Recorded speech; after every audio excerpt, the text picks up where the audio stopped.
Hello guys, welcome back to the channel and welcome back to elite wrestling. तो guys finally आज का AEW dynamite special beach break हो चुका है खत्म, जहां पर हमें AEW की तरफ से काफी बढ़िया मैचेस, फिनोल्फी फ्रॉड और किप सेबियन की वेडिंग और काफी सारे सरप्राइजेस भी देखने को मिले हैं। जिन सभी चीजों के बारे में आज इस वीडियो में हम बात करने वाले हैं। तो इस वीक के AEW dynamite special beach break में क्या हुआ ये जानने के लिए ये वीडियो एकदम आखिर तक देखना। और अब ज्यादा देर ना लगाते हुए चलिए ये वीडियो शुरू करते हैं और जानते हैं कि इस वीक के डायनामाइट स्पेशल बीच ब्रेक में क्या हुआ। तो गाइस, बीच ब्रेक इवेंट की शुरुआत AEW की टैग टीम डिवीजन में एक tag team battle royal match से शुरू हुई, जिस tag team battle royal match में कई सारी टैग टीम्स थी और जो कोई टीम ये मैच जीतती वो आगे चलकर AEW के टैग टीम चैंपियनशिप्स के लिए नंबर 1 कंटेंडर बन जाती। और अगर यहाँ पर हम बात करें इस मैच की, तो गाइस ये मैच शुरू होने से पहले ही यंग बक्स ने सभी टैग टीम्स के ऊपर अटैक करना शुरू कर दिया। और जैसा कि मैंने आपसे कहा था, वैसे ही AEW का ये मल्टीपर्सन मैच भी काफी बढ़िया मैच था। और इस पूरे मैच के बारे में बात करने से अच्छा हम इस मैच के कुछ पॉइंट्स के ऊपर बात करते हैं और जानते हैं कि हमें इस मैच में क्या क्या हाइलाइट्स देखने को मिली।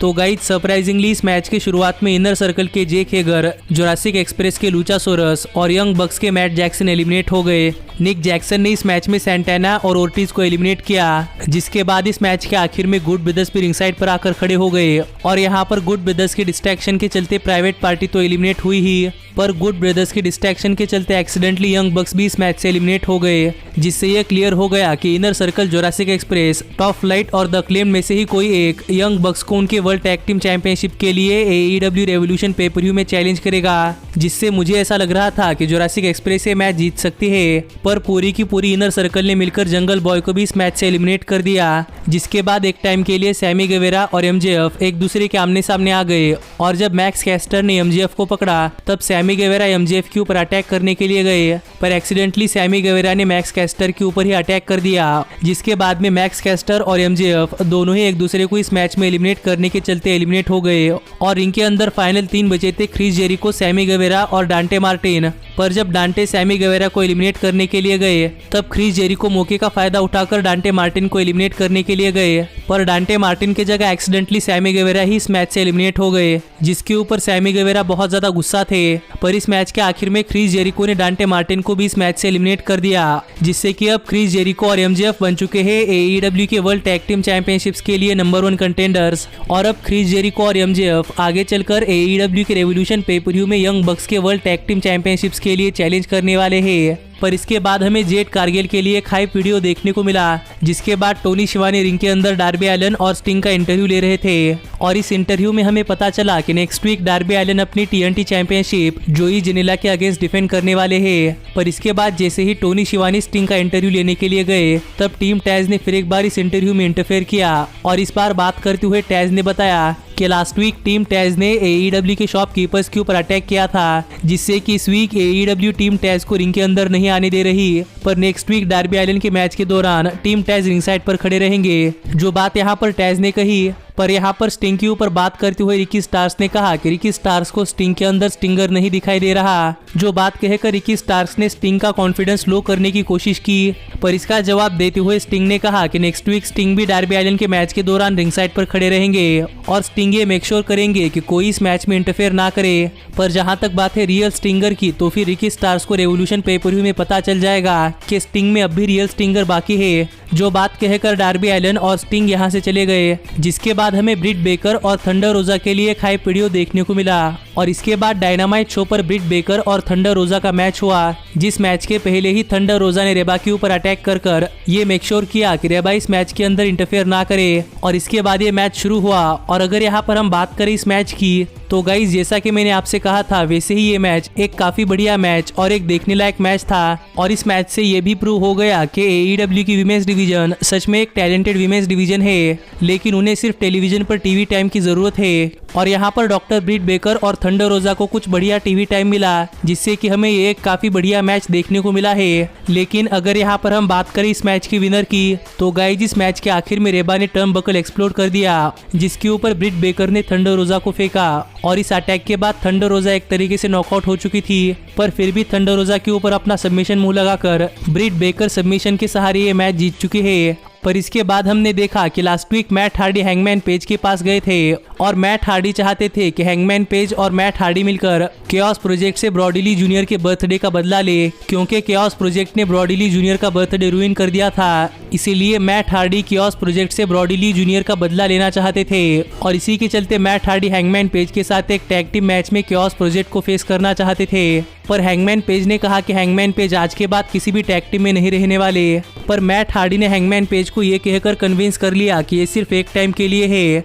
जिससे इस मैच के लिए काफी बढ़िया बैक स्टोरी बनी और आगे डायनामाइट शो पर हैंगमैन पेज और मैट हार्डी केओस प्रोजेक्ट को फेस कर रहे थे। और अगर यहाँ पर हम बात करें इस मैच की, तो गाइस इस मैच की शुरुआत से ही मैट हार्डी और एडम हैंगमैन पेज ने इस मैच में डोमिनेट करना शुरू कर दिया था। और मैंने आपसे पहले भी कहा था कि केओस प्रोजेक्ट महीने में एक बार डायनामाइट शो पर आती है और वो भी अपने अपोनेंट के हाथों हारने के लिए, और यहाँ पर भी ऐसा ही हुआ। और एक एवरेज मैच के बाद इस मैच के आखिर में एडम हैंगमैन पेज ने स्रुपेंटिको के ऊपर अपना फिनिशर बकशॉट लैरिएट लगाया। पर इससे पहले कि एडम हैंगमैन पेज स्रुपेंटिको को पिन कर पाते, मैट हार्डी ने एडम हैंगमैन पेज से टैग ले लिया और मैट हार्डी ने रिंग के अंदर स्रुपेंटिको को पिन किया, जिससे हैंगमैन पेज तो काफी ज्यादा नाराज थे कि फिर एक बार उनके टैग टीम पार्टनर ने उन्हें धोखा दिया। पर इसके बाद हैंगमैन पेज ने भी मैट हार्डी के साथ ये जीत सेलिब्रेट की। पर इसके बाद बैकस्टेज में एलेक्स मार्वेज, क्रिस जेरिको और एमजेएफ का उनकी जीत के ऊपर एक इंटरव्यू लेना चाहते थे, पर क्रिस जेरिको और एमजेएफ ने इंटरव्यू देने से मना किया और ये दोनों इनर सर्कल के साथ अपनी जीत सेलिब्रेट करने के लिए गए। पर इनके इनर सर्कल के लॉकर रूम के अंदर जाने के बाद पूरी की पूरी इनर सर्कल काफी ज्यादा नाराज थी कि वो अपने टीम के लिए ये मैच नहीं जीत पाए। लेकिन यहाँ पर सैमी गवेरा गुस्सा थे कि क्रिस जेरिको ने सैमी गवेरा को एलिमिनेट कर दिया, जिसके ऊपर क्रिस जेरिको ने सैमी गवेरा को कन्विंस करने की कोशिश की, लेकिन सैमी गवेरा ये रूम छोड़कर चले गए और जेरिको भी सैमी गवेरा को कन्विंस करते हुए ये रूम छोड़कर चले गए। और इसके बाद लॉकर रूम के अंदर एमजेएफ इनर सर्कल के बाकी बचे हुए टीम मेंबर से कुछ बात कर रहे थे, पर एमजेएफ ने वार्डलो से कहा कि कैमरामैन को रूम से बाहर निकाल दे, जिससे कि मुझे ऐसा लगता है कि प्रोबेबली एमजेएफ इनर सर्कल के अंदर क्रिस जेरिको के लिए नफरत पैदा कर रहे हैं। पर इसके बाद किप सेबियन का एक बैकस्टेज इंटरव्यू चल रहा था, जहां पर किप सेबियन ने कहा कि किप सेबियन अपने शादी के लिए वेट नहीं कर सकते। और तभी यहाँ पर विकी गरेरो आ गई और विकी गरेरो किप सेबियन को उनके शादी के लिए ले गई। और इसके बाद AEW के डायनामाइट शो पर किप सेबियन और फिनोल्पी फ्रॉड की वेडिंग सेरेमनी शुरू हुई, जो सेरेमनी शुरुआत से लेकर आखिर तक काफी एंटरटेनिंग थी। और यहाँ पर प्रीस्ट ने इन दोनों से ही पूछा कि क्या ये दोनों एक दूसरे को पति पत्नी के तौर पर एक्सेप्ट करते हैं या नहीं, जिसके ऊपर दोनों ने ही हाँ कहा। और आगे प्रीस्ट पूछ रहे थे कि सरीना के अंदर किसी को इस वेडिंग से कोई दिक्कत है या नहीं, जो सवाल पूछने से पहले ही मीरो ने प्रीस्ट से कहा कि मीरो ने ये सवाल कई शादियों में सुना है और इस सवाल के बाद हमेशा से ही शादी टूट जाती है, इसीलिए मीरो ने प्रीस्ट से सवाल ना पूछने के लिए कहा, जो कि मीरो के WWE दिनों के लिए थ्रोबैक था। पर इसके बाद फिनोल्पी फ्रॉड और किप सेबियन की शादी हो गई, जो एक काफी फनी सेगमेंट था और इसका मजा आपको ये सेगमेंट देखने में ही आएगा। पर शादी के बाद जब फिनोल्पी फ्रॉड और किप सेबियन ने एक दूसरे को किस किया, तब मीरो ने बटलर चक टेलर से ड्रिंक्स बनाने के लिए कहा, लेकिन मीरो रिंग के अंदर रखे हुए बॉक्स से परेशान थे और मीरो जानना चाहते थे कि उस बॉक्स के अंदर क्या है, क्योंकि मीरो ने पहले भी बहुत सारी शादियां अटेंड की है और मीरो को पता है कि बॉक्स के अंदर कोई ना कोई छुपा होता है। पर चक टेलर ने कहा कि ये चक टेलर की तरफ से किप सेबियन और फिनोल्पी फ्रॉड के लिए एक तोहफा है। पर मीरो ने किसी की भी बात ना सुनकर उस बॉक्स के ऊपर अटैक किया और सच में उसमें कोई भी नहीं था। पर as a butler Chuck Taylor को ये सभी गंदगी साफ करनी पड़ी और जब फाइनली मीरो किप सेबियन से उनके वेडिंग के ऊपर बात कर रहे थे, तब मीरो ने नोटिस किया कि मीरो के पैर में किसी ने तो हथकड़ी बांधी है। जिसके बाद चक टेलर ने रिंग के अंदर आकर किप सेबियन के ऊपर अटैक करना शुरू कर दिया और इस अटैक से फिनोल्पी फ्रॉड के मुंह के ऊपर भी केक लग गया और यहीं पर उस केक से ऑरेंज कैसिडी सामने आए और ऑरेंज कैसिडी ने भी किप सेबियन के ऊपर अटैक कर दिया और इसी तरह ये सेगमेंट खत्म हुआ। तो गाइस कहना पड़ेगा कि फाइनली AEW की वेडिंग सेरेमनी अच्छी तरीके से कंप्लीट हो गई है और सरप्राइजिंगली इस वेडिंग के आखिर में कपल्स की शादी भी हो गई है, जो देखा जाए तो AEW की तरफ से कुछ डिफरेंट एंगल था। पर इसके बाद हमने देखा कि शाकिल ओनील अपने वीकली टेलीविजन शो पर कोडी रोड्स को कॉल आउट करते हैं और शाक ने यहाँ पर क्लियर कर दिया कि शाक कोडी रोड्स के अगेंस्ट एक मैच रेसल करने वाले हैं और उन्होंने यहाँ पर अपने फिनिशर का नाम भी बताया। और इस सेगमेंट में शाकिल ओनील ने कोडी रोड्स को कपकेक कोडी रोड्स भी कह दिया। पर इसके बाद हमें डायनामाइट शो पर लांस आर्चर और एडी किंगस्टन के बीच में एक 1-on-1 लंबर जैक मैच देखने को मिला और अगर यहाँ पर हम बात करें इस मैच की तो गाइज ये मैच शुरू होने से पहले ही लांस आर्चर और एडी किंगस्टन ने एक दूसरे के ऊपर अटैक करना शुरू कर दिया। और हमेशा की तरह ही हमने देखा कि जब भी कोई फेस सुपरस्टार रिंग के बाहर जाता है तो हील सुपरस्टार्स उस फेस सुपरस्टार के ऊपर अटैक करते हैं और यही सेम चीज हील सुपरस्टार के लिए भी होती है।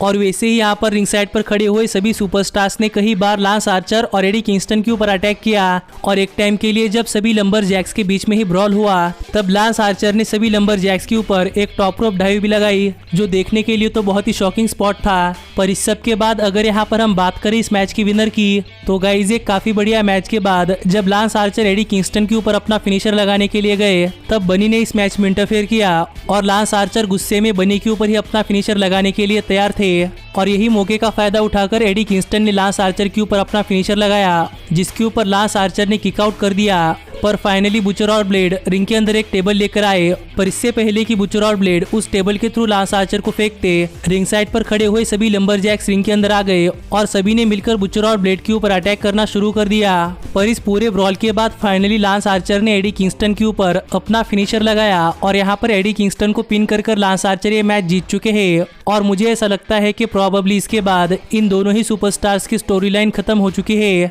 पर इसके बाद हमें एफटीआर का एक बैकस्टेज प्रोमो देखने को मिला जहां पर हमें पता चला कि गाइज लास्ट वीक एफटीआर ने जुरासिक एक्सप्रेस के ऊपर काफी ह्यूमिलेटिंग अटैक किया था, इसीलिए एईडब्ल्यू ने एक वीक के लिए एफटीआर को सस्पेंड कर दिया है जिसके ऊपर एफटीआर बहुत ज्यादा गुस्सा थी। और यहाँ पर एफटीआर को लग रहा था कि जुरासिक एक्सप्रेस अभी बच्चे हैं और उन्होंने अपने अटैक के लिए बच्चों की तरह टोनी खान से शिकायत की और टोनी खान ने उन बच्चों की बात मानकर एक वीक के लिए एफटीआर को सस्पेंड कर दिया है जिसके ऊपर एफटीआर तो बहुत ज्यादा गुस्सा थी। पर फाइनली यहाँ पर एफटीआर ने कहा कि आज के बाद जुरासिक एक्सप्रेस का फ्यूचर काफी डार्क होने वाला है, जिसके बाद हमने देखा कि एफटीआर ने मार्को स्टर्न को किडनैप कर लिया है और इसी तरह ये सेगमेंट खत्म हुआ। तो अब देखना पड़ेगा कि आगे मार्को स्टर्न का क्या होता है। पर इसके बाद जोई जनीला ने नेक्स्ट वीक होने वाले अपने मैच के लिए थोड़ी सी हाइप बनाई और अब टाइम हो चुका था एईडब्ल्यू के डायनामाइट शो के मेन इवेंट का, जहां पर जॉन मॉक्सली, पाक और रे फिनिक्स के साथ मिलकर केनी ओमेगा और गुड ब्रदर्स को फेस कर रहे थे। और अगर यहाँ पर हम बात करें इस मैच की तो गाइज ये मैच स्टार्टिंग में तो काफी स्लो शुरू हुआ, लेकिन जैसे जैसे ये मैच एंड की तरफ गया वैसे वैसे इस मैच में हमें सभी सुपरस्टार्स की तरफ से बहुत ही बढ़िया बढ़िया मूव्स देखने को मिले हैं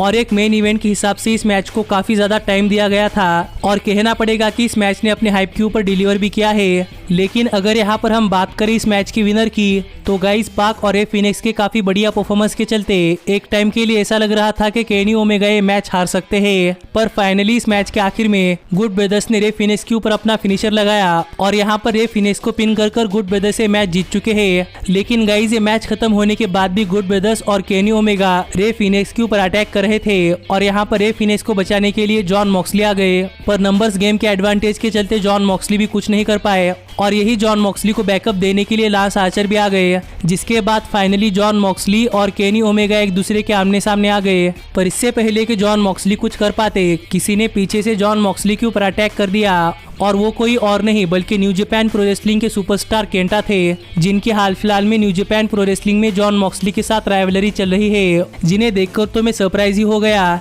पर फाइनली यहाँ पर केंटा ने जॉन मॉक्सली के ऊपर अपना फिनिशर गो टू स्लीप लगाया और केंटा रिंग छोड़कर चले गए और केनी ओमेगा रिंग के अंदर स्टैंड टॉल खड़े हुए थे। और इसी तरह इस वीक का AEW dynamite special beach break खत्म हुआ, जो शो देखा जाए तो एक काफी बढ़िया शो था और सच में शो देखकर मजा आ गया। लेकिन आप मुझे कमेंट कर बताइए कि आपको ये शो कैसा लगा। पर अब मैं मिलता हूँ आपसे अगली वीडियो में, पर तब तक stay healthy, stay happy and keep watching elite wrestling. Hey, did you like that video? Click the screen for more. And where do you think you're going? Check out our official merchandise page and to support the entire cast. And thanks so much for being the elite. The elite, the elite. What, Nick, you're not going to sing it all with me this time?